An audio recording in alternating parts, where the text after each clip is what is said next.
lanzarlo. Bueno, bienvenidos de vuelta al curso de budismo. Espero que sea de su agrado. Probablemente en estos minutos en los cuales estamos cerca de la hora subo un par más de personas. Yo recuerden que voy a mutear a todos. Lo único que les pido es, si alguien quiere preguntar algo, lo puede hacer mediante el chat. Como les decía, si no, pregunten y muteen. Va a haber un espacio para preguntas al final, ¿no? Como casi todos los cursos. Entonces, ya directamente empecemos, si les parece bien, con el curso en sí. Bueno, ahí. Perfecto. Espero que todos estén viendo bien la pantalla y que se vean. Si no, avísenme y lo saco de... Me fijo puntualmente qué está pasando. Bueno, como les decía, este es el curso de Introducción al Budismo. Esta es la primera clase, el Buda en su contexto, ¿no? Esencialmente, quiero antes de empezar como es la primera vez, dar una idea de cómo va a ser el marco y cómo va a ser el curso en sí. Es un curso que es mensual y es online. Es un curso que esencialmente tiene cada clase autocontenida. A todo el que le interese el budismo, lo bueno es que puede subir a una clase particular, no tienen por qué subir a todas, sino que la idea es que básicamente podamos todos acceder de forma más o menos autocontenida a cada tema, ¿no? En este caso, el enfoque que yo voy a intentar mantener para el curso es un enfoque más académico. No voy a estar presentando la postura puntual de ninguna escuela, sino que voy a intentar generar un enfoque más de marco, tipo marco conceptual, porque entiendo que muchas veces esto es lo que falta, ¿no? Cuando uno empieza a meterse en el budismo. Por ahí conoce bien lo que enseña el maestro o la maestra de cada persona, y conoce bien el enfoque de una variante de una escuela, pero tiene dudas con el budismo en general. Con lo cual, vamos a intentar enfocarlo ahí. Mi nombre es Federico Andino, yo soy el maestro residente de la tradición Palensaki acá de budismo en Argentina, y soy profesor en la UNTREF, y soy miembro de ALADA, que es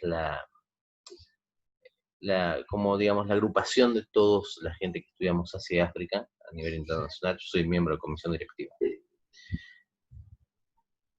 El formato va a ser un formato de una hora 15 más o menos por clase de temario, y después 15 minutos de preguntas. Como les había dicho antes, la idea es que si ustedes tienen dudas en el medio, la hagan mediante el chat, o mediante, si quieren hablar, no hay problema, pero el foco sería en en resolver el tema de las preguntas a posteriori, ¿no? Principalmente, como para no estar interrumpiendo. Es probable que después de esto queden dudas o consultas, o queden algún tema que no lo podamos ver acá, o a veces las dudas o consultas surgen a posteriori, ¿no? Entonces, si hay dudas, consultas, yo no tengo problema que me las hagan, las pueden hacer por mail a yeshe12@sakia.com.ar, y después si hay algo que impacta en las próximas clases, lo podemos tratar acá. Y como punto final, hay un tema muy interesante en cómo uno se aproxima a la transliteración, es decir, cómo uno se aproxima a cómo se escribe cada término dentro del budismo. Por ejemplo, la gente que hace budismo zen, o la gente que hace budismo, por ejemplo, de la variante Yodo Shinshu, del budismo japonés, va a hablar principalmente en japonés para cada término budista. La gente que hace, por ejemplo, budismo tibetano, es normal que use más términos en tibetano, pero hace muchos años ya se está intentando plantear el sánscrito como una lengua franca, ¿no? Como el latín de los budistas. Tiene la ventaja del sánscrito que casi todos los términos son compartidos por todas las escuelas. El Pali, que es el lenguaje del primer canon Theravada, que fue primero escrito en su totalidad, también es muy similar, es un prakrito, es una variante del sánscrito, con lo cual, si uno busca un término, generalmente en japonés, o en coreano, o en tibetano, por ahí lo puede llegar a encontrar o no. Para facilitarnos la vida a todos, y como es un estudio más general, yo voy a intentar los términos en sánscrito o pali, ¿no? A fin de no complicarnos la vida a todos, y si alguien los quiere buscar o quiere comparar con otras escuelas, hacerlo me parece más fácil. Este módulo es un módulo bastante puntual, porque vamos a hablar poco de budismo, pese a que estamos hablando de un curso de budismo, que es el Buda en el contexto histórico. ¿Por qué?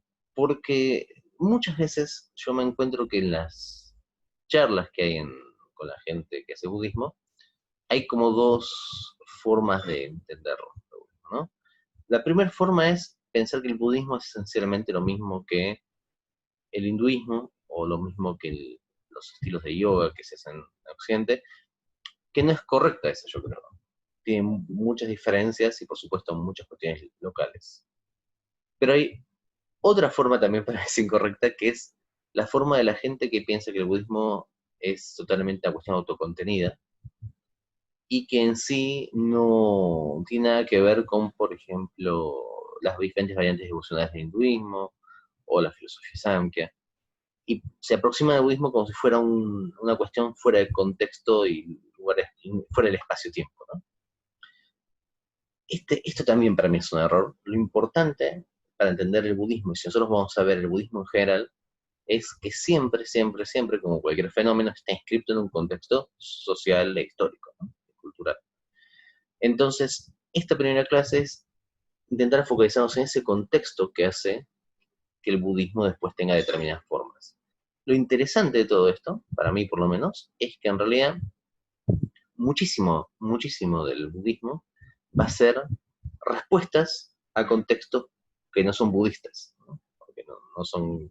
Y cuando eso vaya variando a lo largo del tiempo y la expansión del budismo por toda Asia, siempre va a tener esa relación de querer responderle de alguna forma a cuestiones que doctrinariamente no son budistas, pero que hacen a la vida del budismo. Por ejemplo, va a intentar relacionarse con los sistemas más chamánicos en el Tíbet, con el taoísmo en China, ¿no? Con los sistemas Shinto y la forma, digamos, la cultura japonesa, y todo eso va a dar forma a cada una de las expresiones del budismo. Con lo cual, esta es la clase para empezar a entender cómo surge y en qué contexto surge el budismo. ¿Sí?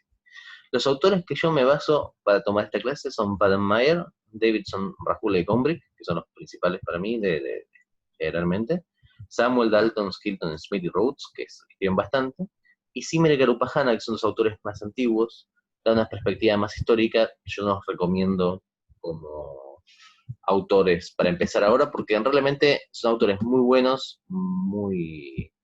que han hecho un gran mérito y una gran tarea, pero que con el paso del tiempo han quedado un poquito desactualizados.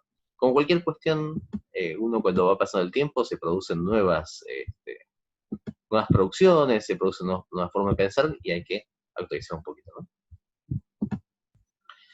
Entonces, para empezar el budismo tenemos que irnos casi al principio de la humanidad, ¿no? Tenemos que empezar a hablar con una cosa que se llama los indoarios, que es quizás uno de los fenómenos más interesantes.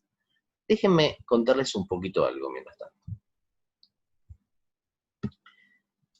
¿Qué es un pueblo? ¿Qué es cuando yo tengo que pensar en la historia de la humanidad? ¿Cómo me doy cuenta de una migración o de un pueblo? Bueno, no es fácil, no es fácil, porque generalmente uno piensa, bueno, ¿de dónde viene, por ejemplo, tal pueblo, o de dónde surgió tal otro?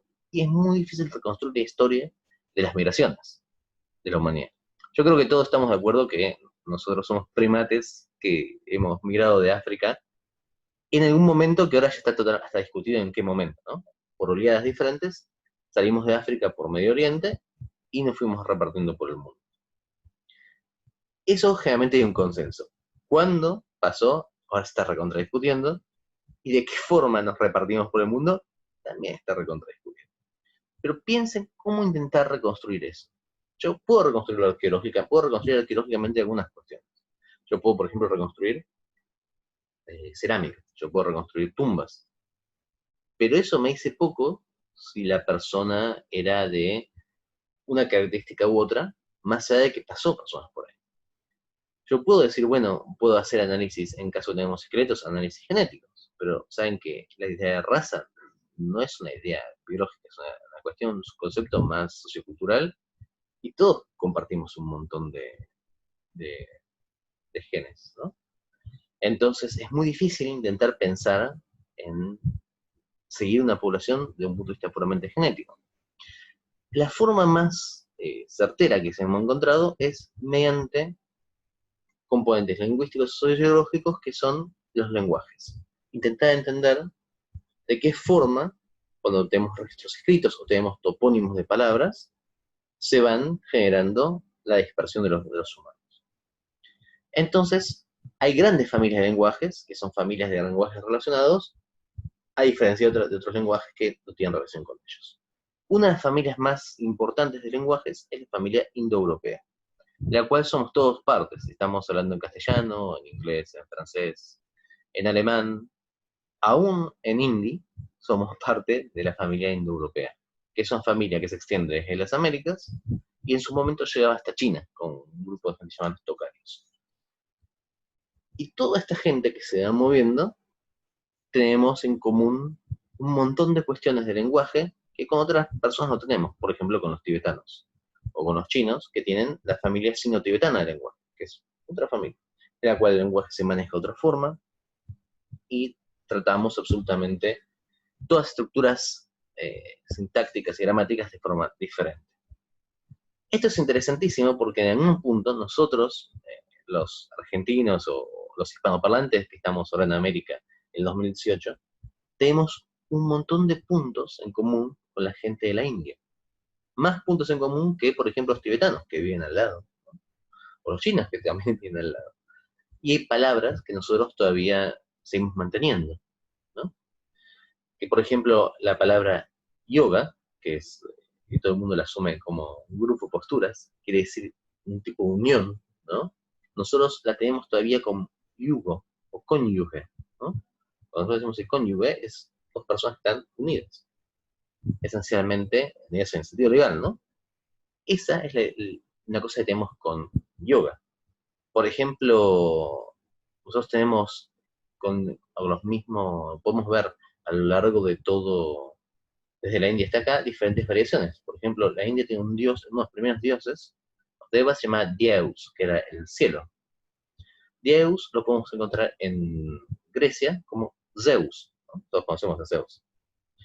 Y cuando pasa, y nos lo podemos encontrar en Etruria y en Roma como Zeus Peter. Zeus Peter significa Zeus Padre, que después fue latinizado en Júpiter, como decimos Júpiter, ¿no? Todas esas, para nosotros Júpiter es un planeta, pero en su momento para los romanos es un dios. Tenemos todas esas características que se trasladan. Y esto es interesante y es una cosa que un autor que se llama Dumézil escribió muchísimo, porque hay muchas cosas que todos los pueblos indoeuropeos hacen igual. Hacen igual la división en cielo, tierra e inframundo, y hacen igual la división en tareas de deidades, que ahora vamos a ver un poco. Pero para hacer un mini resumen de esto que ya parece recontra técnico, esencialmente lo que necesitamos entender es que hay un grupo de gente que se llama los indoeuropeos que tienen un montón de características en común. Y este pueblo, los indoeuropeos, va a ser el que va a llegar a la India. Va a llegar a la India después de pasar por Irán. Y cuando llega a Irán, se produce una cuestión muy interesante. Cuando llega el pueblo de los indoeuropeos a Irán, y yo no me voy a detener, porque primero está súper discutido, y segundo tampoco me interesa tenerme mucho de eso para el budismo, hay una duda muy grande de dónde llegan los indoeuropeos a Irán. Hay una gente que dice que llegan de Rusia, otra gente dice que llegan de otro lado, no importa, ¿no? Perdón, me pasé. Pero lo importante es que llegan a Irán. Y en Irán se produce algo muy interesante. El pueblo indoeuropeo se establece en Irán y se produce una división muy grande en su población. Esencialmente, todos los pueblos indoeuropeos tienden a tener lo que se llama tres funciones, que es una deidad celestial gigantesca que controla controla todos los dioses, como el rey de los dioses, que generalmente no es muy buena persona, ¿no? Podemos pensarlo, si ustedes quieren, en la tradición nórdica, que también es europea, ¿no? Como Woden o Odin, un dios guerrero. Perdón, en la tradición india, eso va a ser Varuna, que es un dios que ahora no es muy conocido, pero que era el principal dios védico. Generalmente son dioses celestiales, ¿no? Son dioses que se conocen como uránicos. Después va a haber un dios guerrero, que va a ser el dios, generalmente un dios con un tipo de arma que sea golpeante, no un arma cortante, que podemos pensar en Thor, ¿no? En la tradición nórdica, y en la India va a ser Indra, que es un dios como Thor, grandote y con un mazo, ¿no? Y aguerrido.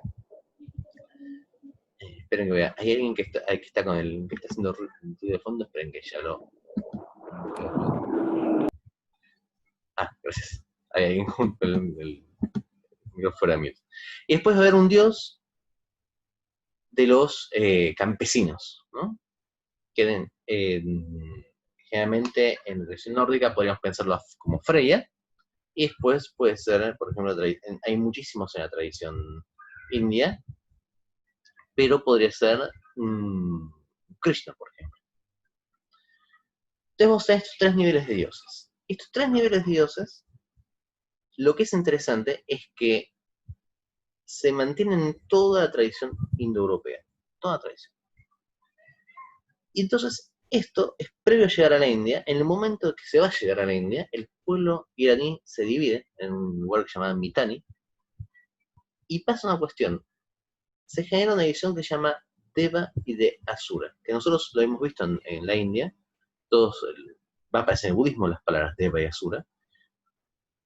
Y lo que es interesante es que las mismas deidades quedan en el campo de Deva y Asura en la India y en Irán. Es decir, por ejemplo, Varuna, que es un Deva en la India y va a ser un Deva en Irán.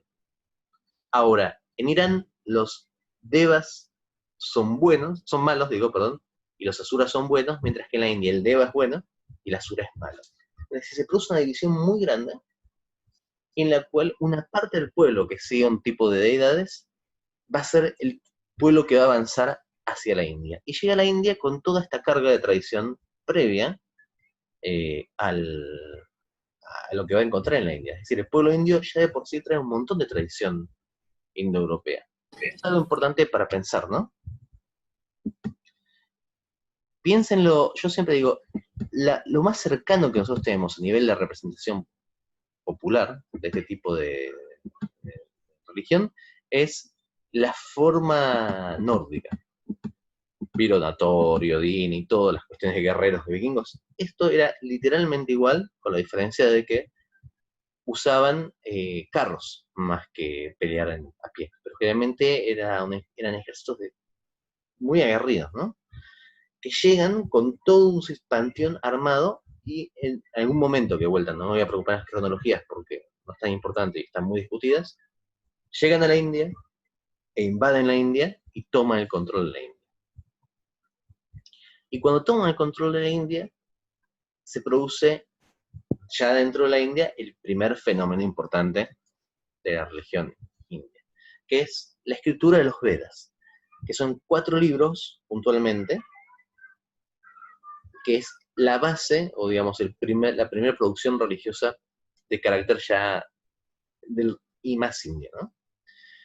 Los Vedas son 4, y esencialmente son textos que establecen el carácter primario de lo que hoy llamaríamos hinduismo. Ahora, el hinduismo es una categoría muy difícil de hablar, porque el hinduismo en sí no es que hay una iglesia hindú, como hay una iglesia católica y un papa hindú que dice hay que hacer esto, hay que hacer lo otro, los textos son estos. El hinduismo es una colección, un continuo de un montón de creencias, que varían muchísimo y que no tienen autoridad central. Sin embargo, lo más ortodoxo dentro de lo hindú es lo más antiguo, que son los Vedas, que sería la parte como más conservadora en sí. Y los Vedas, lo primero que van a hacer, va a establecer, y después vamos a ver que se hace un poquito más, esta división triple de tareas. Y hay una tarea, que va a ser la tarea sacerdotal, que se le va a dar a un grupo de gente que llaman los brahmanes. Y los brahmanes va a ser, después se hace una casta, pero en este momento es una función, que son los únicos que van a leer y poder trabajar con los Vedas. Los Vedas son, como decía, 4 libros, que son 4. El Rig Veda, el Sama Veda, el Yajur Veda y el Atharva Veda, ¿no? Lo que es interesante es que los 4 libros presentan una imagen totalmente diferente de lo que uno piensa que sería un libro religioso hindú clásico, ¿no?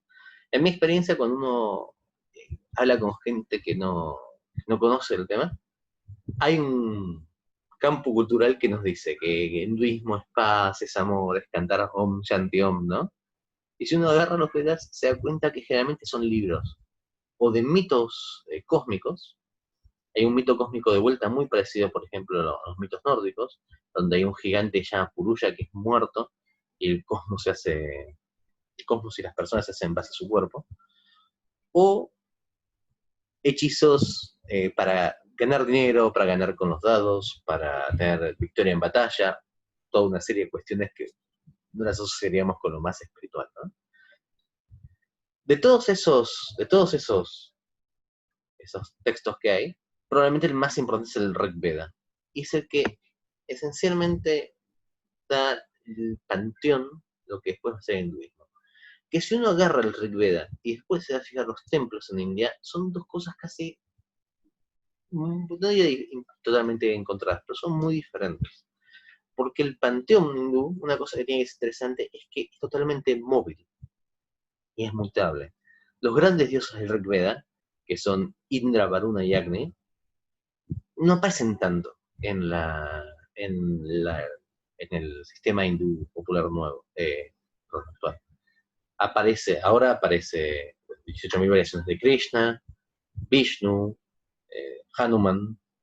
El mismo Shiva no aparece en el Rig Veda. Hay solamente unos epítetos de Shiva, unas cosas que se dicen que es Rudra el Destructor, aparece perdido por ahí. Pero los dioses que uno asocia hoy al hinduismo no están en el Rig Veda, sino que están otros dioses que tienen la misma función, pero se llaman totalmente diferentes. Esta idea de que los dioses cambian y mutan también es una idea importante para el budismo, que va a decir que todas las deidades están teniendo que vivir y morir de acuerdo a su karma, ¿no? Una cuestión que también es interesante es que los sacerdotes, dentro de la concepción védica, son totalmente necesarios. El sacerdote en principio era unas pocas personas que era capaz de cantar los Vedas, que tenía un lenguaje muy melódico. Hay un tipo de sánscrito que está solamente en los Vedas, que se llama sánscrito védico, y lo interesante es que, aparte de esto, los sacerdotes son los únicos que pueden hacer cuestiones relacionadas con las deidades.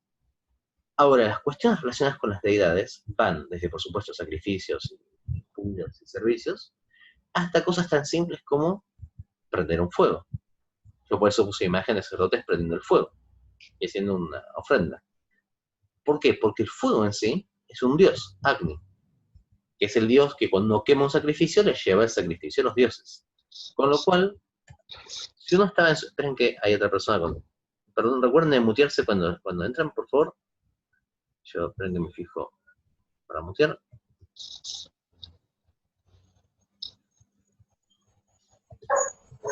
A ver, perdón, un segundito, déjenme hacer una cosa acá. Mute. Les decía, es importante entender que, como ya, todos los dioses son...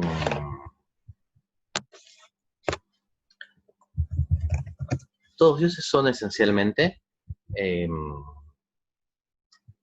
perdón, todos... Me perdí un segundito que tiene que estar con lo del mute.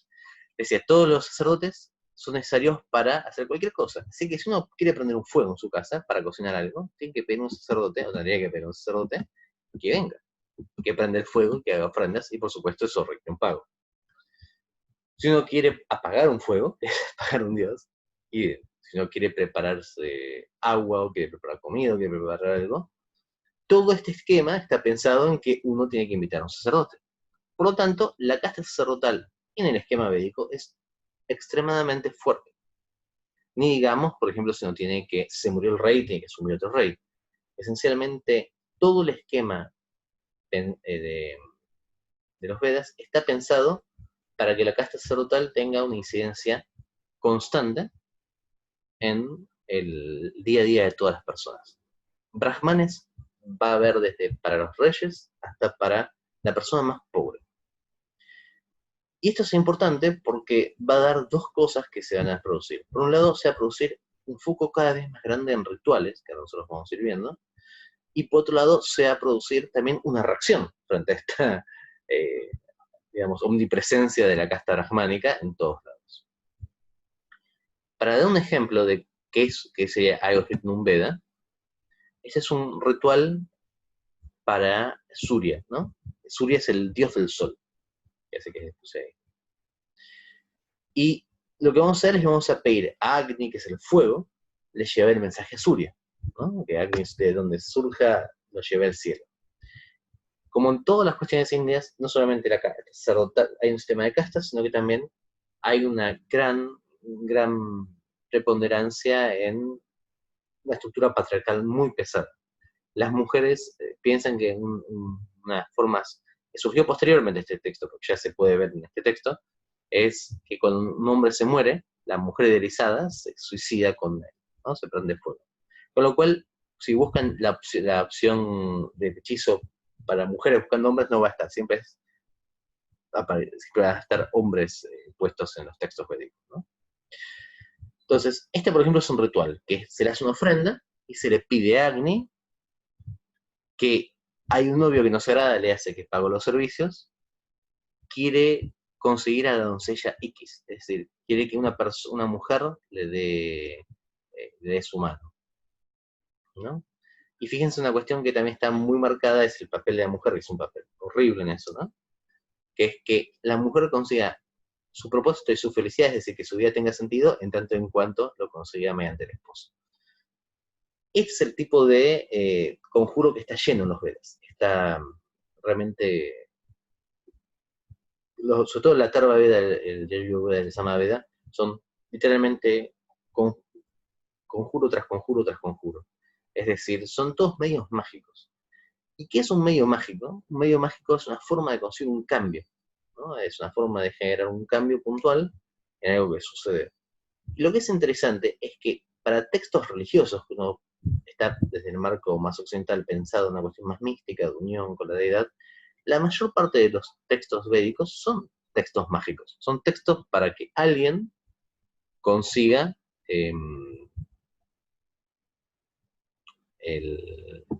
¿cómo se llama? Un fin determinado.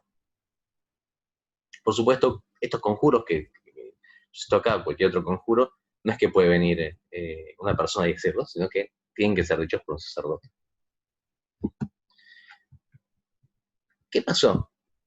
Esto empezó a dar la idea de que en realidad, más que seguir a las deidades, que pueden, como yo decía, ser crueles y pueden estar en otro nivel y realmente no les importa tanto el bienestar de los humanos, lo importante era conocer el ritual para conseguir lo que uno quería, ¿no? Porque después de todo, si el conjuro mágico funciona, es decir, si yo tomo cierto poder, digamos, como el poder de los dioses y consigo algo, ¿para qué voy a estar haciéndole ofrendas a los dioses cuando yo puedo hacer un ritual para conseguirlo? ¿No? Entonces, surge una serie de comentarios en los Vedas que los expanden a nivel ritualístico, que llaman las brahmanas. Brahmanas porque principalmente los principales autores eran los brahmanas. ¿Y qué hacen los brahmanas? Empiezan a tomar ya no el papel de intermediarios de los dioses, de dioses, como yo decía, crueles, como Varuna, Indra, Mitra, que por ahí a veces eran positivos, a veces eran negativos, sino que ellos toman el papel de ser los mediadores de la vida del resto de la gente. Y para eso expanden la parte ritual. Un ejemplo, por ejemplo, es el voto del novio, un ejemplo de Brahmanas, que dicen que su corazón sea mío, que mi corazón sea suyo. Que en este caso no vendría a ser una expresión alegórica de ese dios, sino literalmente se espera que tenga un efecto mágico, es decir, que se unan directamente. Esto tiene como el sumum en lo que llaman las arañacas, que es, bueno, ok, tenemos los Vedas, tenemos los rituales basados en los Vedas, entonces ya mucho no necesitamos la estructura más religiosa, sí necesitamos el ritual. Entonces, ¿cómo se arma un ritual? Esa sería la pregunta. ¿Cómo se generan diferentes rituales? Y estos textos, que son posteriores a las brahmanas, se llaman arañakas. Y los textos de los arañakas son esencialmente el esquema que permite comprender la creación de rituales, ¿no? Es una metaestructura ritual, y entonces empieza a haber cada vez más foco en la persona como generador del poder mágico, y acá en las arañacas vamos a tener miles y miles y miles de ejemplos de ascetas o magos que se retiran y se van a la selva y consiguen, mediante rituales y mediante ascesis, consiguen el poder de los dioses, lo que se llama el tapas. Y hasta en un punto desafían a los dioses, y generalmente los dioses los tienen que tentar para que rompan su concentración y de alguna forma pierdan el poder, ¿no? Generalmente lo tientan con doncellas. Esto es interesante porque también los dioses en este caso juegan el papel de tentadores, que en nuestros esquemas religiosos es como que eso es un papel más negativo. Pero los dioses, como yo decía antes en el sistema védico, son celosos, son complicados. Y los arañacas van a expandir esto y van a plantear el cómo se van generando los textos y los rituales, y sobre todo por qué el hombre puede hacer esto, ¿no? Yo, por ejemplo, acá cito una arañaca que dice, y mete un concepto que es muy importante, que es el concepto del Atman, que dice, por solamente el humano tiene Atman, tiene esta capacidad divina, que es que solamente el humano tiene cognición obvia, ¿no? Puede pensar. Atman es un concepto que surge en los textos védicos, pero que empieza a tomar mucho énfasis acá, en las arañacas, y que es un concepto difícil de traducir. Muchas veces se traduce por alma, pero esencialmente, en sí la palabra lo que significa es un núcleo, es el núcleo de lo que uno es. Es como si fuera el alma más todos los pensamientos que lo hacen a uno, y no los pensamientos de otras personas, en un núcleo particular. Y va a ser el concepto importantísimo y central de casi todo el hinduismo, y va a ser un concepto que el budismo va a negar y que por eso se va a separar. Pero, ¿qué significa Atman si Atman es una chispa divina en relación a Brahman, o si es simplemente un núcleo de personalidad? Eso va a variar según el tipo de budismo que haya. Entonces teníamos los Vedas, que son los primeros textos, los Brahmanes, que son más rituales, los Aranyakas, que son la explicación sobre los rituales, y frente a esto se producen una reacción que llaman las Upanishads. Y las Upanishads son una serie de textos que son interesantísimos. Los Upanishads son textos que son una reacción frente a este ritualismo cada vez más cargado y frente a este lugar de la casta brahmánica. A esta altura llevan a ser castas, ¿no? Vamos a encontrar estas características en el budismo. De hecho, como yo digo después, el budismo, si no fuera por esta negación del Atman y algunas cosas más, sería otra escuela más upanishadica. Van a ver qué similar que es con el primer budismo. Las Upanishads generalmente empiezan ya en el final de los Vedas. Perdón, ahí me estaban dando un mensaje. Perdón, el principio, ahí me está preguntando, no se escuchó el principio. ¿El principio de qué? ¿De estos Upanishads? Ah, bueno, déjeme entonces, lo vuelvo a decir. Entonces teníamos los Vedas, que eran los textos fundacionales. Luego tenemos los Brahmanas, que son los textos que nos dicen hagamos más rituales o démosle más lugar al ritual. Luego tenemos los Aranyakas, que son los textos que nos dicen, ok, tenés que hacer más ritual, veamos cómo se hacen los rituales. Y frente a todo esto surgen estos Upanishads. Estos Upanishads son primero una reacción contra el ritualismo puro. El pensar que lo importante acá es tomar el control ritual de una situación. Y por otro lado, asociado a esto, también es una reacción frente al monopolio que tenían de la espiritualidad los brahmanes, ¿no? Los Upanishads no es un 4 libros o un tipo de texto cerrado, una categoría cerrada, sino que se siguen descubriendo Upanishads. Y generalmente lo que son los Upanishads son relecturas de los Vedas. Los Upanishads en general no niegan los Vedas, pero en una forma más mística y más introspectiva, dejando el ritual de lado, ¿no? De hecho, generalmente el ritualismo puro es la persona que piensa que el ritual es una forma de obtener lo que quiere y nada más. El Anandarika Upanishad dice que es el animal doméstico de los dioses, y en un momento de una cosa muy graciosa, la Chandogya Upanishad dice, por ejemplo, los brahmanes que todo el tiempo lo único que quieren hacer es ritual y ritual y ritual, lo hacen para comer y para tomar, ¿no? Para poder conseguir esencialmente una forma de vivir. Entonces dice, van cambiando y dicen, hoy qué voy a comer, hoy qué voy a beber. Y esencialmente utilizan esta cuestión ritualística como una especie de forma de sacar dinero a la gente.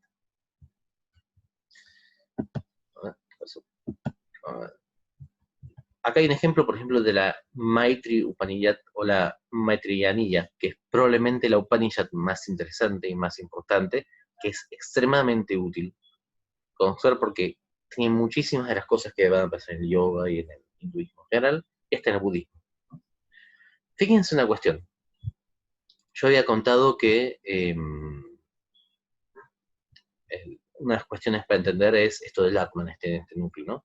Brahma va a ser una de las deidades, en este caso después vamos a ver un poquito cómo cambian que es esencialmente lo que hay, está Brahman, la casta de Brahmanes, ¿no? Que es una deidad muy importante, pero fíjense lo que dice, el método práctico para obtener la unidad, ¿no?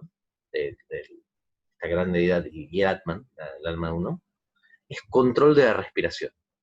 Por este método, todos los sentidos se retiran de los objetos y surge el estado concentrativo, la discriminación analítica en la meditación, y se logra el instasis, es decir, lo opuesto del éxtasis, un éxtasis interno. Esto es conocido como yoga. Si ustedes se fijan y conocen del budismo, el estado concentrativo, eso nosotros llamamos shamatha, y la meditación analítica es lo que conocemos como vipassana. Si sacáramos Brahma y Atman, que son dos términos más religiosos, podría ser una descripción perfecta de la meditación budista. Por otro lado, vamos a leer, por ejemplo, otra parte del tema de los sacrificios, que dicen, los sacrificios que este Upanishad te enseña, o sea, este Upanishad más concentrado en lo interno, llevan al conocimiento de Brahman, preparando al hombre para la meditación. Por lo tanto, una vez que el hombre ha ofrendado los fuegos, debe meditar en el Atma para volverse perfecto y completo. Esto es una cuestión que ya se aleja un poco más del budismo. Pero lo que está diciendo acá es, si yo hago rituales... Pero ya que no están... ¿Perdón? Si yo hago rituales, me sirven a lo sumo como preparación para realmente hacer el ritual interno, ¿no? Y una vez que yo me concentro en mí y hago meditación, eso es finalmente lo que me transforma en completo. Uy.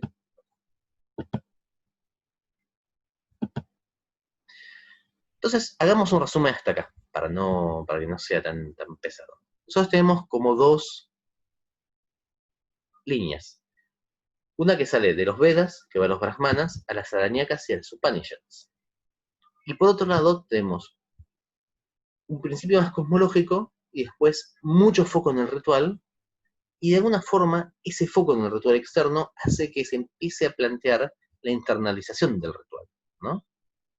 Lo interesante es que esa internalización del ritual ya no tiene que ver con una casta particular, con una persona que venga y haga algún tipo de ritual por nosotros y nuestra única función sea sostenerlos y pagarle, sino tiene que ver con que todo el mundo puede acceder a eso y que realmente el ritual externo no es tan necesario. Este es el foco a sus Upanishads y en esta época va a surgir el budismo. Con lo cual, cuando ustedes lean en el budismo todas las cuestiones en contra del ritual que tienen en un principio, y que van a encontrar que aparecen muchísimo en los primeros textos budistas, y contra los brahmanes, y contra las especulación metafísica, piénselo en este contexto. Están respondiendo a un entorno en el cual la ortodoxia, por así decirlo, que estaba bien visto, era un sistema ritualístico y de... Bueno, déjame contarte. Perdón, ahí está.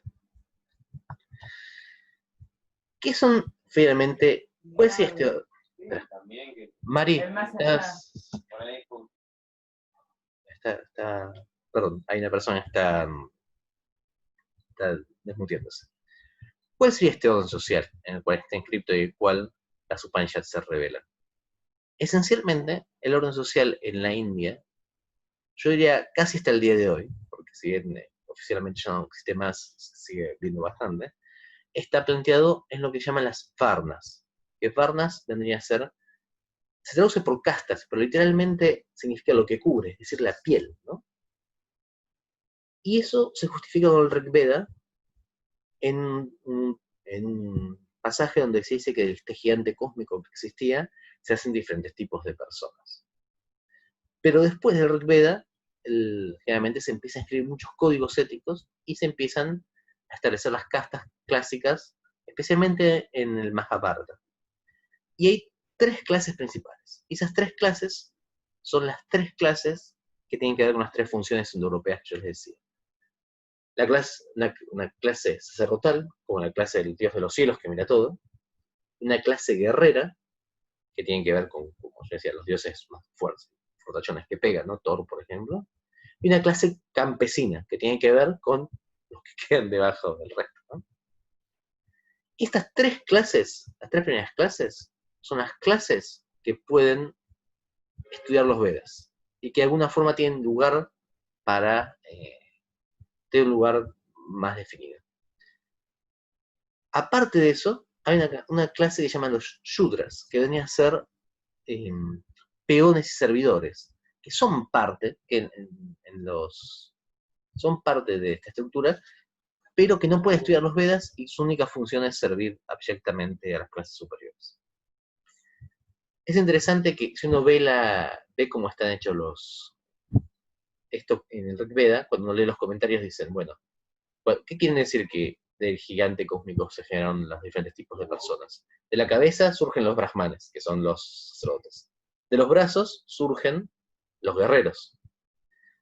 Del estómago y de las piernas surgen los vayas, los campesinos. Y de los pies, es decir, la parte más sucia de la tierra, surgen los yudras.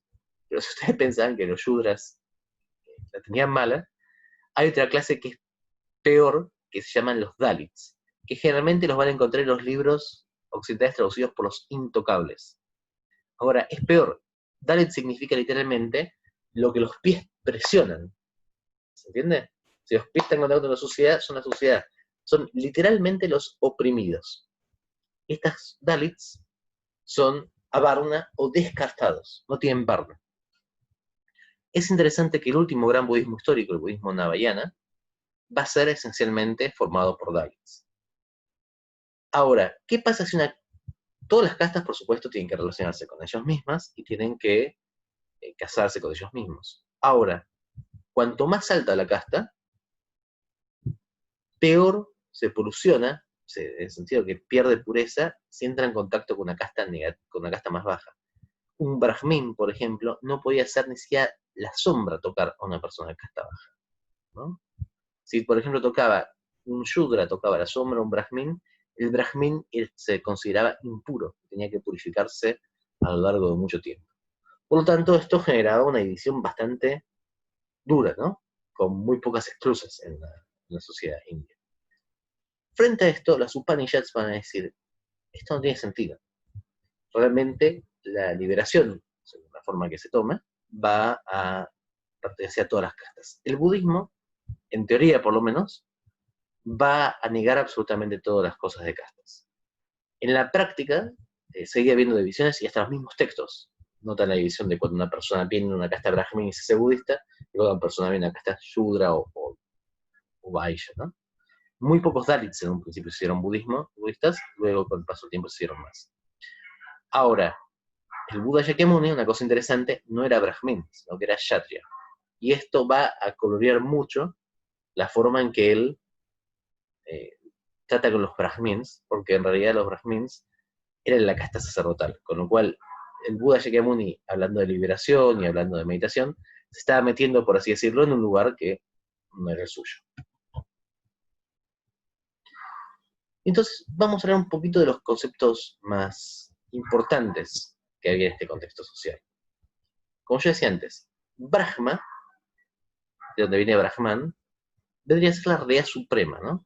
Es como si nosotros diríamos el Dios cristiano dentro de este contexto. Y el Dios cristiano envía un alma, como envía Brahman, que es el Atman, ¿no? Según la escuela, es igual a Atman, es una chispa de Atman, de Brahma, perdón, o es idéntico a Brahma, o puede ser purificado, ¿no? Y muchas tareas van a tener que ver con purificar nuestro Atman para podernos unir con Brahma. Otro concepto importante es el de Maya. Maya, todo el mundo traduce por ilusión, y no es necesariamente exactamente así. Maya, lo que es el aspecto impermanente de Brahma. Es decir, Brahma es todo. Brahma es todo. La forma en que uno podría decir, che, pero si Brahma es perfecto y es inmutable y eterno, ¿por qué las cosas cambian, no?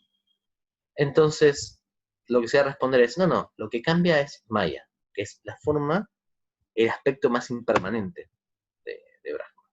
Una de las primeras cosas que va a hacer el budismo va a decir, no, está bien, pero si cambia,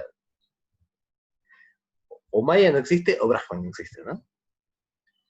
Otra cuestión interesante es lo que se llama Puruya. Puruya es un término es muy interesante porque vendría a ser la parte dentro de nosotros, o parte dentro del Atma, que es la conciencia eterna y divina, lo que sea aquello que es inmutable en nuestra proceso mental. Hay cosas en nosotros, va a decir los Vedas, y va a decir el budismo, que es inmutable, que es parte de este Atman. Hay cosas que no, cosas que claramente cambian. Eso que cambia es Prakriti, la materia. ¿No? Entonces, nosotros vamos a hacer una unión para estos sistemas de un alma recubierta o contingente a una materia. Esto, yo creo que se dan cuenta, no es tan lejano a la concepción más occidental, ¿no? De que el humano es un ser que es espíritu y materia. Y esto es porque, como yo les decía desde el principio, hay una corriente de pensamiento indoeuropea, que por ejemplo en los chinos no está, o en los tibetanos no está en sí, que nosotros compartimos con la India, aún en tantos años de distancia, ¿no? Y luego el término más complejo de intentar entender, que es el tema del karma. Karma, en términos védicos, es solamente una acción correcta en un contexto ritual. Es decir, uno genera karma, que sería como una especie de crédito en el contexto védico, si uno hace sacrificios, si le paga a brahmanes, etc. Y cuando uno acumula suficiente karma, tiene suficiente dinero en su cuenta, cambia su casta, ¿no? Entonces, aun si uno es un Vaishnava, por ejemplo, aun si uno es un Shudra, por ejemplo, por servir a los Vaishnava, podría eventualmente ser a Vaishnava y luego pasaría muchos años intentando ser Kshatriya y eventualmente llegaría a ser Brahman y ahí se llegaría a pero, en los Upanishads, a diferencia, lo que dicen es, no, karma no es como una especie de deidad a la que tienen que pedirle ofrendas. Karma es simplemente el resultado de nuestras acciones. Y la Maitri Upanishad dice, si nosotros hacemos acciones puras, nos volveremos puros, si hacemos acciones impuras, nos volveremos impuros. Este concepto de karma como algo más mecánico es más cercano al que después va a tener el Buda. Entonces, como ya verán, hay un montón de pequeñas cosas que son más cercanas al budismo en estas escuelas. Y en este momento, el momento justo previo al nacimiento del Buda, empiezan a surgir escuelas que son muy interesantes porque son muy similares al budismo. Por ejemplo, la primera escuela importante es la Samkhya. La Samkhya es una escuela importantísima, si bien al día de hoy no ha continuado oficialmente, ¿no?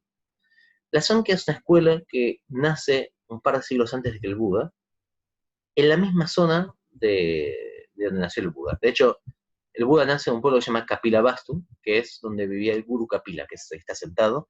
Y si se fijan, uno podría llegar a pensar que es una figura de un Buda, ¿no? Para que tenga idea de lo importante que es la Samkhya para el budismo, Alara Kalama, el primer maestro del Buda, era un maestro Samkhya. Y la técnica de meditación que le enseña, que nosotros heredamos, era una técnica Samkhya, con lo cual, en muchas formas, podemos decir que era el predecesor del budismo. Lo único que se diferencia del budismo es que, recuerden que estamos hablando de Purusha, esta conciencia que es divina. El objetivo de la Samkhya es liberar el Purusha, esta conciencia divina, de la materia. ¿Y cómo se libera? En ese sentido es muy parecido al budismo, mediante el conocimiento, mediante la sabiduría. Si no fuera que nosotros estamos hablando de un Purusha, de algo que es eterno, que está en nosotros, sería esencialmente un budismo. Fíjense que las tres formas de acercarse al conocimiento son iguales que las del budismo. La percepción directa, en meditación, por ejemplo, la inferencia lógica, o el relato de alguien confiable, ¿no? Por ejemplo, los sutras. Ahora, ¿qué es, como yo decía, la principal diferencia? Es que a diferencia del budismo es un dualismo estricto. Hay materia y hay espíritu. Y la idea es liberar el espíritu. Purusha, el espíritu, es único para cada persona y es inmutable. O sea, existe de forma eterna. Por lo tanto, en ese sentido, no puede clasificar como budismo. Piensen que la idea de Purusha y Atman y Skasta es una idea muy fuerte de esta época. Entonces, es digamos, un tesoro casi del budismo. Ahora, lo que es interesante es que es el antecesor directo del yoga, de las escuelas de yoga. Cuando alguien hace Hatha Yoga o cualquier estilo de yoga hoy, está siguiendo esencialmente los mismos principios puestos por Patanjali, que son los principios del Samkhya. Y otra cosa que generan, que por alguien la debe haber oído, es la idea de los tres gunas, Sattva, Rajas y Tamas, surge también en los textos Samkhya. Por lo cual es una escuela muy interesante para nosotros. Otra escuela extremadamente interesante para nosotros es la escuela de los Ajivikas, de la cual no tenemos casi nada. De hecho, no ha sobrevivido ningún texto, y no ha sobrevivido mucha historia de ellos, salvo algunos lugares de meditación, como el que pongo acá, pero conocemos por referencias de otras escuelas, especialmente dentro del budismo. Es una escuela que la funda un contemporáneo del Buda, en tiempos de Buda, cerca del Buda, ¿no? La crea una persona que se llama Mahāli Gosala. Y es interesante porque también tiene muchas cuestiones que luego van a ser asociadas al budismo. En primer lugar, a diferencia del budismo, son ateos estrictos. Es decir, ellos dicen que el cosmos no tenía un origen divino, sino que era un origen mecanístico, que en ese sentido es similar al Buda. También ellos ya habían considerado, y esto es súper interesante, estamos hablando del siglo VI a.C., una teoría de átomos en los cuales había electrones y protones. Y todo para ellos era un conjunto de cosas materialistas. Lo que tenía muy diferente del budismo es que eran fatalistas extremos, es decir, cada persona tiene un destino, y ese destino era totalmente inmutable. Y como cada persona tiene un destino marcado, ellos tenían que tener un lugar en el cual se definiera una persona. Ellos tenían un Atman, que era existente y discreto en cada persona, es decir, cada uno tenía una personalidad puntual. A diferencia, por ejemplo, de Samkhya, el Atman de los Ajivikas era material, era hecho por la materia, era como, digamos, una parte de nuestro cerebro, por así decirlo. Pero seguía siendo un Atman discreto e inmutable. Y ese Atman a lo largo del tiempo se iba manteniendo. Y al no tener ninguna libertad individual, otra cosa que tenían diferente con los budistas era que no tenían una teoría moral, un comportamiento correcto, una forma, una ética, porque finalmente el destino no ya estaba escrito, ¿qué iba a cambiar si no hacía una cosa u otra? Entonces, como verán, son escuelas de las cuales el budismo toma algunas cuestiones. Y esta es la escuela que más me quiero tener, y es una escuela que es súper interesante, que es la escuela más cercana al budismo, especialmente a nivel funcional. Si yo les contara la historia de un príncipe que, sabiendo que hay una profecía de que se va a iluminar, se escapa del palacio para ir a meditar a la selva, se junta con 5 personas que le ayudan, y cuando está a punto de meditar y se larga a llover aparece una cobra que lo protege, yo podría estar hablando del Buda Shakyamuni, por un lado, pero también podría estar hablando de Mahavira, que era el último de los grandes maestros, Jainas. Los Jainas es una escuela que en muchos casos es casi idéntica al Buda. Mahavira vivió en la época del Buda. Nunca se llegó a encontrar con el Buda, pero hubo un montón de debates entre partidarios de Mahavira y partidarios del Buda. Es interesante porque funcionalmente era muy parecido. Era una escuela que tenía sutras, monjes, meditación muy similar, karma, dhyanas, ¿no? Tenían los dhyanas de meditación, las obsesiones meditativas. Tenían samsara, tenían la liberación que era el moksha, tenían toda una serie de conceptos muy iguales y en la práctica la mayor parte de los jainas eran indistinguibles de los monjes budistas. El tipo de vestimenta era similar, el tipo de relación de dejar todas las castas e irse y alejarse y meditar era igual, la forma de vivir era muy similar, iban dando consejos y discursos por comida, la forma de pedir la comida era la misma, viajaban por cada lugar pidiendo su comida en cada pueblito, tanto que es muy difícil decir cuál era copia de cuál, ¿no? Como el Buda, Mahavira sostenía también que su escuela no era una escuela que él había inventado, sino que era la continuación de una enseñanza previa. Siendo tan parecidos, ¿qué era lo que diferenciaba a ambas escuelas? En primer lugar, hay un Atman. Y esto se dan cuenta que el tema del Atman es un tema muy importante para el budismo, no solamente porque para nosotros occidentales nos cierra, sino porque en su momento fue la gran diferencia que hizo con el resto de las escuelas. Sin Atman, mejor dicho, con Atman, el budismo y el jainismo eran directamente distinguibles. Pero en este caso, lo que decía el jainismo es que había un Atman, y ese Atman era conciencia, no ya una chispa de Brahman, sino que era conciencia, era una conciencia discreta. Había un núcleo de conciencia que era personal. Y ese núcleo de conciencia iba moviéndose en samsara, que como para el budismo era la existencia cíclica, de un cuerpo a otro. Si ustedes se fijan, hay una escuela budista que vamos a ver más adelante que se llama los Pugdalas, la escuela llamada la Pugdalabada, que esencialmente sostenía lo mismo con otros términos, pero decía, ok, puede que todo sea impermanente, pero hay algo que se mueve de una vida a otra. Esto decían los jainas, ¿no? Ahora, el samsara para los jainas tenía esencialmente a lo sumo 84.000 vidas, así que tenía un fin. Y no podía, el Jivatman de uno, el Atman personal, podía desaparecer. Entonces, ¿cómo era la liberación para ellos? ¿Cómo era el moksha? La persona que mediante ascesis, mediante prácticas de yoga, mediante meditación, purificaba su Jivatman, su cuestión personal, su Atman personal, iba ascendiendo eventualmente en el samsara. Y finalmente, cuando ascendíamos, se volvió un Mahasiddha, un Siddha como los siddhas budistas, llegaba a la cima de todo el samsara. Y ahí moraba eternamente. En ese sentido, lo que varía muchísimo entre el budismo y el jainismo es que el budismo busca escapar del samsara, y de una forma, el jainismo también, pero la forma de escape es morar sobre el samsara, por así decirlo. Y una vez que llegaba ahí, moraba por la eternidad. Esto, por supuesto, es algo extremadamente diferente que lo que era el budismo. Pero aparte hay otra cuestión que es muy interesante, que es que el jainismo era mucho más extremo en la forma en que ellos practicaban sobre todo la no violencia.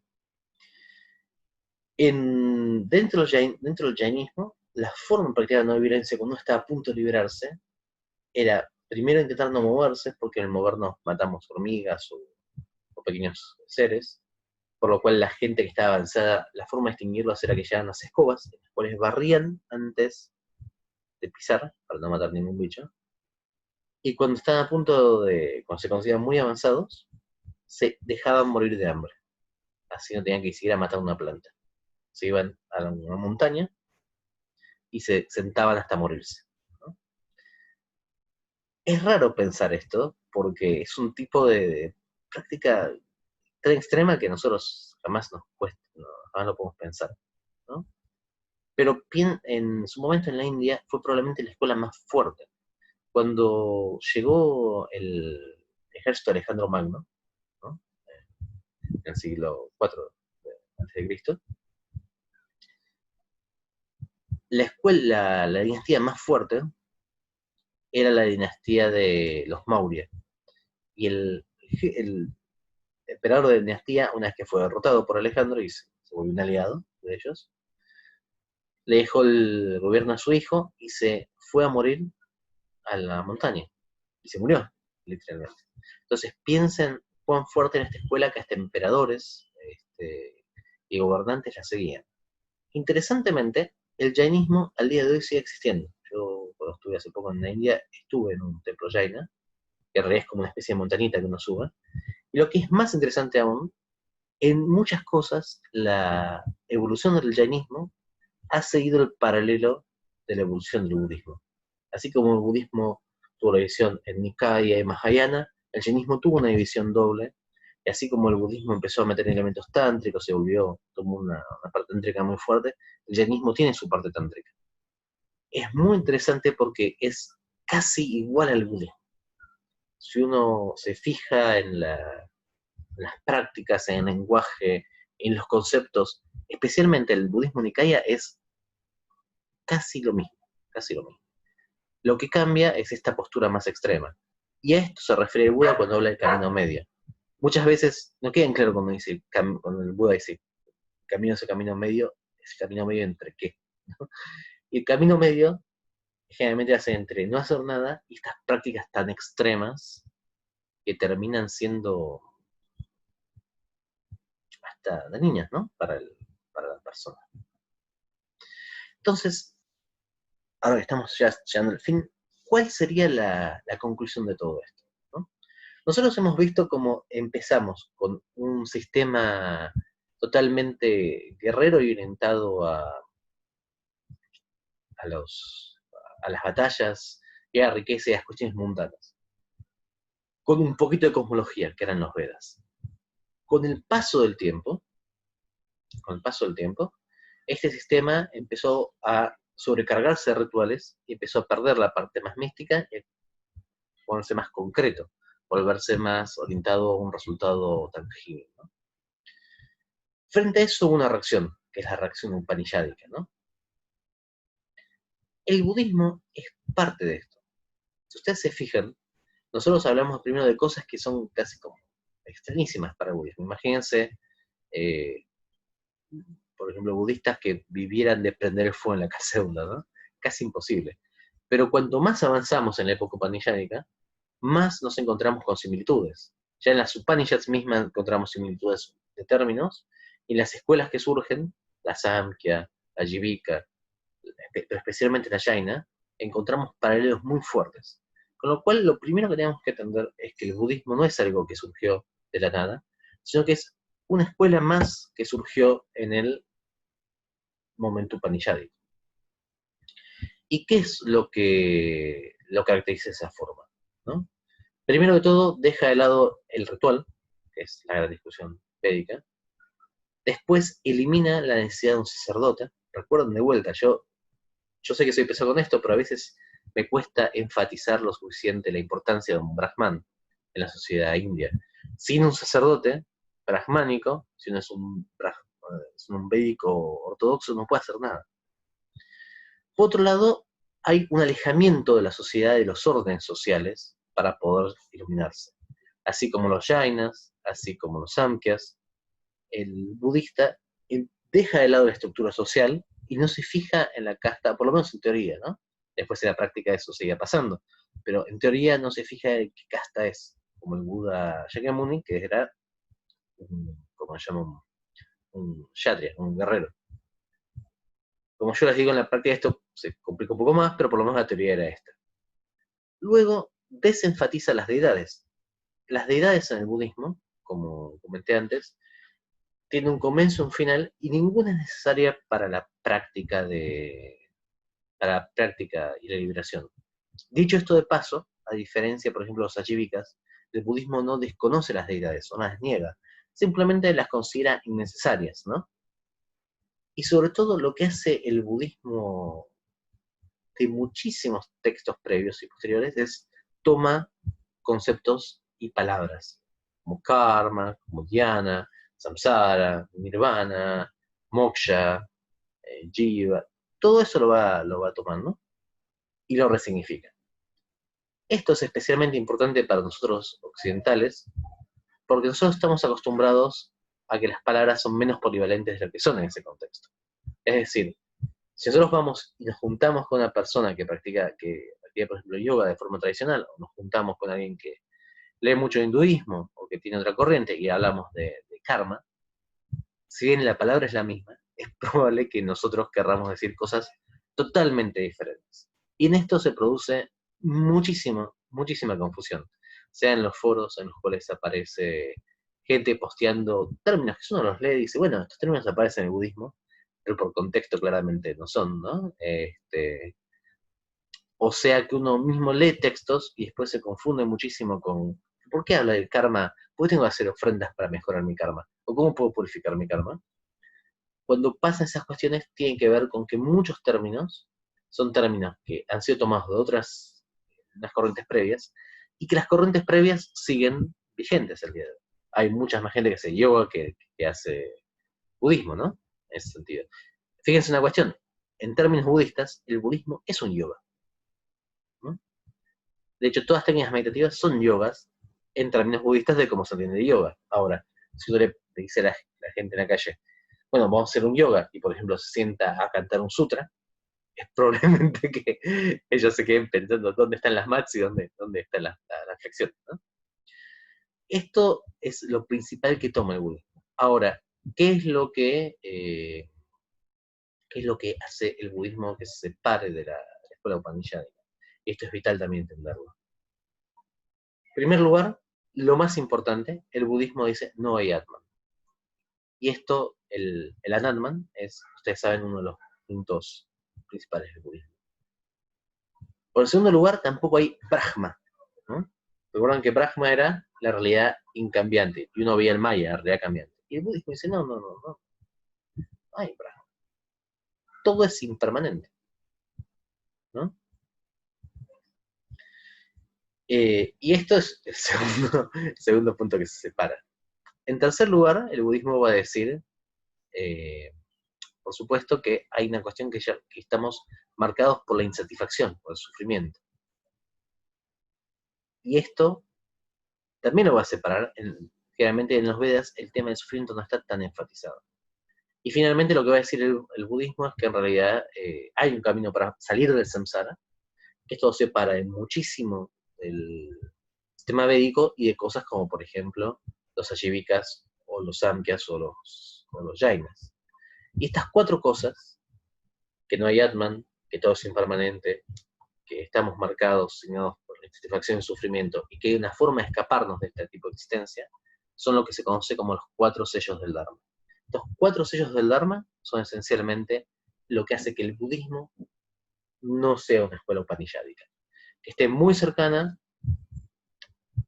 que sea de la época upanishádica, pero que separe del resto de las escuelas por estas concepciones. Si no hubiera sido por estas 4 cosas, el budismo podría ser perfectamente un jainismo, por ejemplo. Entonces, habiendo explicado esto, esencialmente, estamos ya llegando al final. Las próximas sesiones vamos a estar hablando de lo que serían los principales actores y los principales conceptos del budismo, ¿no? Entonces, ya llegamos más o menos, ya estamos terminando. Ahora sí, voy a desmutearlos a todos, dejo de compartir el coso. ¿Alguna duda, consulta, pregunta que tengan para hacer? ¿Quieren que los desmutee a todos o quieren desmutearse cada uno?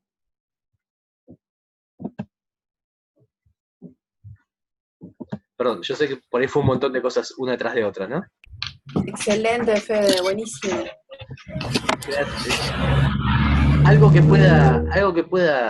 duda, consulta que quede de todos los temas que vimos? Sí, Fede. A mí me gustaría saber si los cambios fueron surgiendo por algún hecho de contexto, no sé, qué estaba pasando en la época, por eso surgió tal necesidad de que se generara una nueva forma de religión o de ver las cosas, ¿qué detonó eso? Eso me gustaría saber, si hubo algún detonante para que surgieran las nuevas religiones o los nuevos conceptos o tal.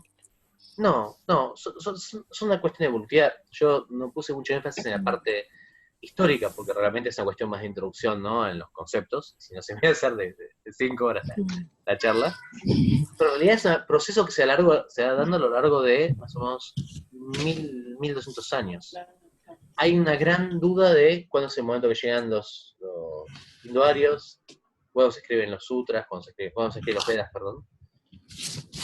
Ahora, desde el momento que llegan los hinduarios hasta la época del Buda hay más o menos 1200 años de... Y eso, la India tiene una historia muy brutal, ¿no? Y muy, muy guerrera. No creo que haya habido una cuestión puntual. Y en general yo creo que son menos hechos que crean la necesidad, sino que son respuestas dialécticas, ¿no? Pensé que cuando llegan los innovarios, esta cuestión de las castas y todo eso no estaba armado. Yo se había dicho al principio que en Irán, por ejemplo, era la misma estructura de panteón, pero en Irán no había castas. Es mejor dicho, había una casta en un caso que era la casta de los magis, donde tenemos la palabra mago, que eran como unos proto-brahmanes, pero eran puntuales en un clan, ¿no? Esto claramente con el paso del tiempo se fue enfatizando, y así como uno enfatiza una cuestión, se genera la reacción dialéctica de la otra, ¿no? Entonces yo creo que tiene que ver con eso. Ahora, de cualquier forma, la historia de ese periodo en la India, tampoco tenemos tanta información como para decir, no, pasó esto otro. Las crónicas son bastante breves. Pensemos que en esta época estamos hablando de previo al Imperio Romano, ¿no? Sí, claro. Yo te lo preguntaba porque generalmente cuando se da un cambio como de paradigma, de concepto religioso, siempre es producido por algún choque o sociocultural o económico en la época. Entonces, pero sí, igual está clarísimo. Gracias, Fede. No, no hay problema. ¿Alguna otra duda? ¿Consulta? A ver, Seba, el concepto de liberación es la búsqueda espiritual de liberación de materia, de sufrimiento. ¿Cómo se gesta esta búsqueda? Y eso va a depender de la escuela. A ver, por ejemplo, en el jainismo era muy similar al budismo. Tenías una cuestión ética. Tenías los 3 entrenamientos budistas: la cuestión ética, de sabiduría y la meditativa, ¿no? En la cual uno se lleva primero a entrenarse con un grupo de gente, renunciaba a la vida en familia, renunciaba a digamos, a la forma en que uno comía, la forma en que se vestía, y se va de a poquito purificando eso. Esta es la forma Jaina. Cada escuela va a tener unas cosas diferentes. Los Vedas, por ejemplo, que hablan de la liberación, el cambio, digamos, de casta, van a tener una doctrina que se llama Karma Yoga, que significa que uno va a actuar de acuerdo a la casta que uno está. El Mahabharata por ahí es la historia clásica, ¿no? En la que está Arjuna, que es un arquero, que se tiene que pelear con parientes, y aparece Krishna, la deidad, y le dice, ¿cómo los voy a matar? Y le dice, si tú eres un arquero, tienes que matarlos. O sea, es tu destino hacer eso, y si uno cumple correctamente la casta Yatri, la casta de ser guerrero, de esa forma se va a liberar. Si te hubiera tocado ser Brahman, tendrías que hacer rituales. Si te hubieras tocado ser un esclavo sucio que es para ser pisoteado, tendrías que ser pisoteado con gusto, sinceramente, ¿no? Todo eso va a variar según el contexto en que nos encontremos. Ahora, así como yo cuento estas cuestiones, todas son extremadamente discutidas en todo el ámbito, ¿no? Con lo cual eso va a variar muchísimo, Seba. Lo que yo te diría es que a ver, ¿cómo se gesta origina la meta? Y eso es previo, y yo creo que eso tiene que ver más con la concepción indoeuropea que decía al principio, ¿no? La concepción indoeuropea es esencialmente un dualismo atenuado, en que hay una mente, o hay un espíritu, o hay algo, inscripto en la materia. Y que siempre los espíritus, las entidades, tienden a ver con dejar la materia de lado. Fíjate todas las imágenes que hay de alas en todos los seres celestiales, ¿no? Por ejemplo, los ángeles o lo que sea, siempre que vos ves en europeo algo que tiene que ver con los cielos, tiene que ver con las alas, tiene que ver con esa posibilidad de no tener cuerpo, ¿no? Yo creo que viene por ese lado. Ahora, es un tema complejo y es un tema que no hay, por lo menos yo no tengo mucha claridad.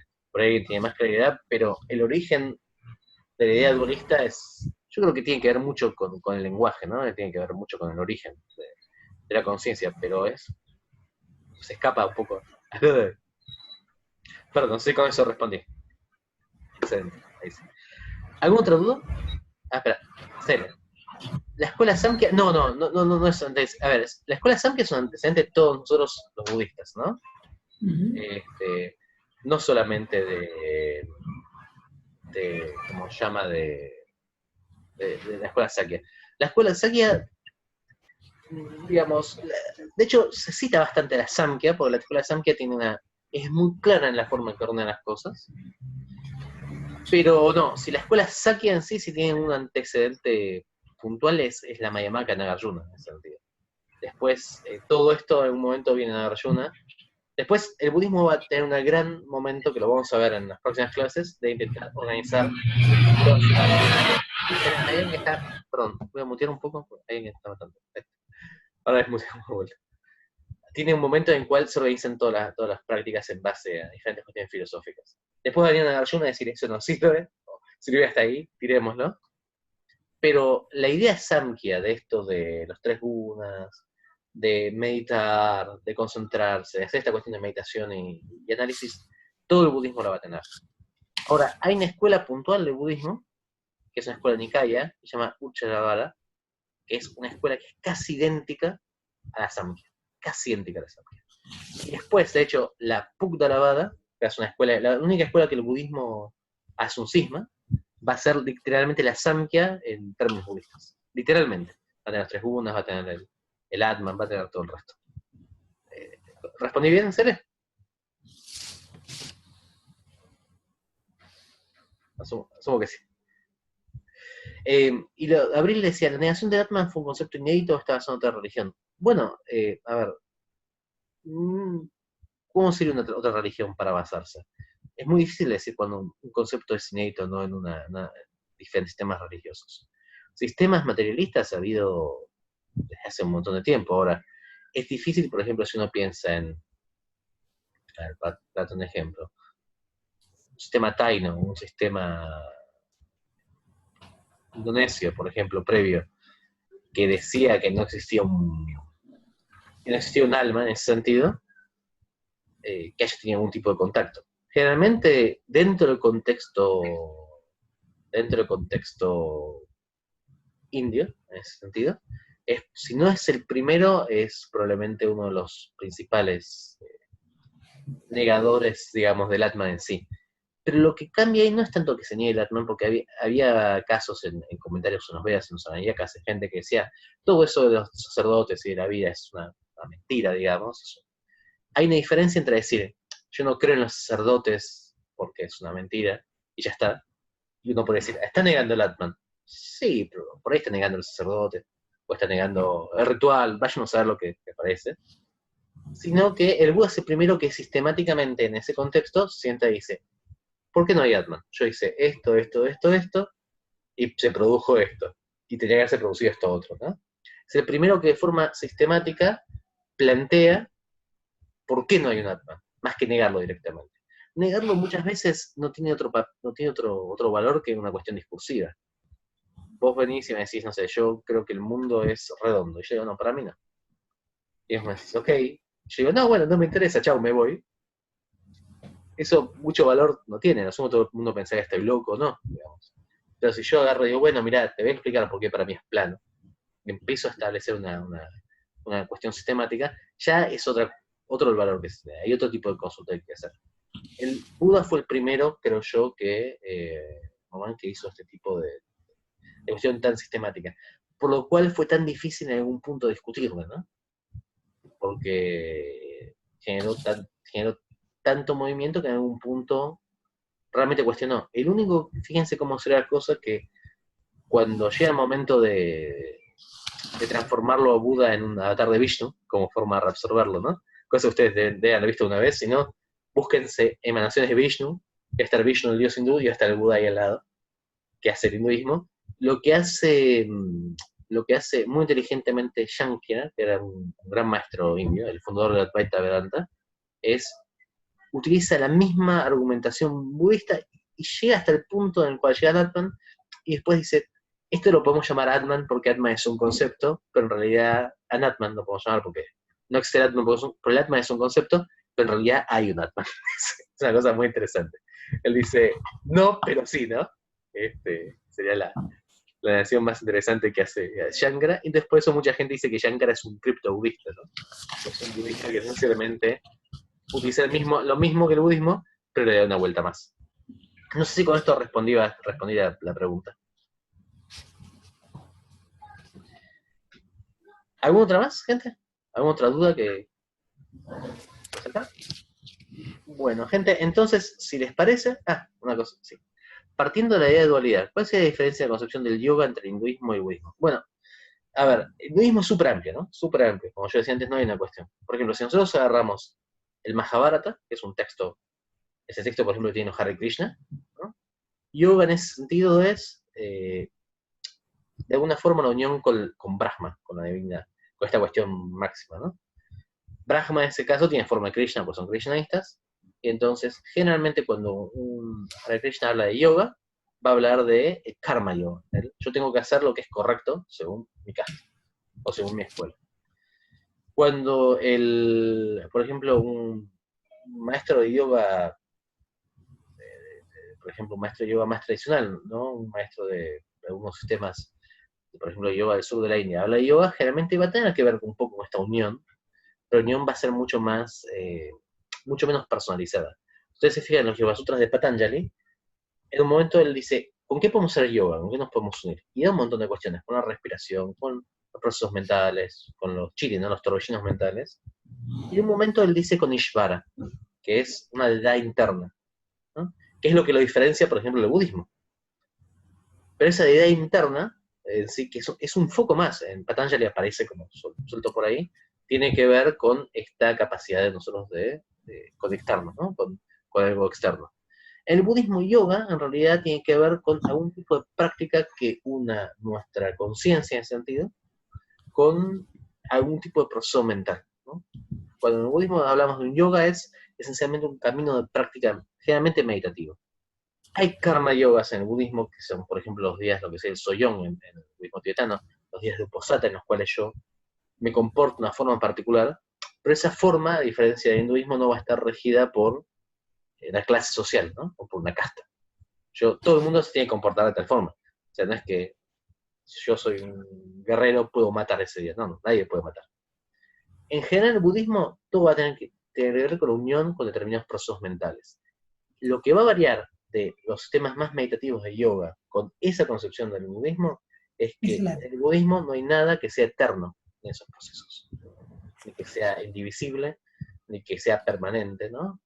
Entonces, cuando yo hago un yoga, por ejemplo, con mi propia mente, en realidad no hay mi propia mente, hay procesos mentales que son impermanentes, ¿no? Son impersonales, en los cuales yo intento conseguir unión. Una vez que yo consigo esa unión, cuando yo consigo, por ejemplo, los estados de alaya, lo que se llama el ripa, ahí es cuando me puedo liberar más fácilmente. La diferencia va a estar, si nosotros hablamos entre el hinduismo más, ¿cómo puedo decir?, más védico y más ceremonial y más devocional, la diferencia va a ser muy clara de ver. Yo voy a poder decir, bueno, el hinduismo va a decir, tenés que trabajar en tu casta y no tenés que quejarte, y tenés que ser... Y el budista va a decir, no creo en la casta, y no sé por qué tenía que trabajar de eso, ¿no? Cuando el hinduismo se acerca más a la concepción más meditativa, ¿no? Por ejemplo, en los Yoga Sutras, o en Samkhya, o en el Jainismo, y la diferencia ya es mucho más conceptual, porque la verdad, yo veo una meditación, yo vi meditaciones yamatas, jainas y yamata budistas, y son literalmente las mismas. La meditación budista yamata sale de la meditación Samkhya, con lo cual, si hubiera escuelas Samkhya, o las escuelas que heredaron en Samkhya, por ejemplo, las escuelas yoga, son esencialmente lo mismo. Cambia por ahí un concepto secundario, pero mucho menor. ¿Respondí con esto, Jorge? ¿La pregunta? Fede, ¿puedo decir una cosita para sumar a esto que dice Jorgelina? Que la pregunta de Jorgelina, que también por ahí lo que hay que entender, que no es que hay un yoga original, sino que también yoga como práctica o como escuela también tiene un montón de contextos que, o sea, no podríamos hablar de un yoga, ¿no? Como No, que... no. Yo estoy, digamos, coincido 100% y estoy acá lo que estoy queriendo decir es como hablar de hinduismo, es imposible, es un conjunto de Claro, cosas. claro. Como que en realidad uno tiene una... hay una tendencia en todo este tipo de prácticas que es como encasillar, esto es esto, como definir y ponerle una caja que en realidad en este contexto no lo tiene, ¿no? Como que es mucho, se expande, ¿no? Como que no es muy claro. Por eso está bueno ver las cosas en su contexto, me parece, porque como que no es claro decir hasta acá es yoga, hasta acá es budismo, hasta acá es hinduismo. Mira, ahí lo contextualizó mejor. Hizo la definición de Patanjali. Mira, si vos me preguntás a mí, a ver, Patanjali tiene 18.000 comentadores también, ¿no? Y cada comentador lo va a llevar más para el lado religioso, es decir, Patanjali era un hindú clásico, y un montón de comentadores van a decir, Patanjali esencialmente era un técnico que tuvo que poner Ishvara, porque si no lo mataban, esencialmente. Si vos me preguntas a mí, Federico Andino, lo que yo entiendo de Patanjali, Patanjali es esencialmente un budista que en un momento le mete Ishvara, porque viene en un contexto religioso indio, ¿no? Porque después el planteo es un planteo Mayamaka. Vos sacas a Patanjali, le sacas a Ishvara, le sacas 2 o 3 cosas del lenguaje y lo metes al lado de un texto Mayamaka de meditación y es lo mismo. Y esto es, para mí, muy normal porque en esa época de la India, en la época de Shankaracharya, en la época de Patanjali, el lenguaje técnico complejo de meditación era el lenguaje budista.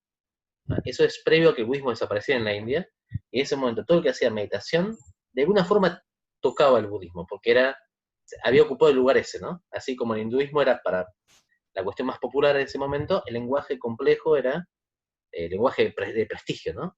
Era el budista. Con lo cual, desde Patanjali hasta el budismo hay muy poca diferencia. Patanjali dice, yoga nitachita y viroda, ¿no? El yoga es de tener los torbellinos mentales. Sí. Y esto es parte del concepto. Esto es shamatha. Uno que hace shamatha es yoga nitachita y viroda. Esencialmente es eso, es de tener el torbellino mental, ¿no? Eso es shamatha. Ahí hay muy poca distancia. Ese yo diría es casi idéntico, ¿no? Ahora, en hinduismo o en yoga mismo, puedes tener gente que está a esta distancia del budismo, ¿no? Va a depender siempre de quién. Patanjali para mí, esto es personal, ¿no? Después agarras un maestro tradicional hindú y te va a decir, no, Patanjali y budismo, nada que ver, son 2 cosas diferentes. Habría que ver dónde son 2 cosas diferentes, pero bueno, son opiniones. ¿Con esto contesté más o menos? ¿O contestamos? Sí. Gracias, gente. ¿Alguna otra duda más? Si no, ya estamos casi en hora. Bueno, gente, entonces, si no hay más dudas, yo les agradezco muchísimo a todos por haber participado de este primer encuentro. Si les parece, nos vamos a encontrar después. En el próximo encuentro, creo que ya tengo la fecha, porque terminé de chequearlo. El próximo va a ser del principio del budismo, de la eliminación del Buda, de los conceptos que da y de los primeros grandes actores. Así que muchas gracias a todos de vuelta y buen fin de semana. Gracias, Fede. Un beso para todos y todas. Chao, chao.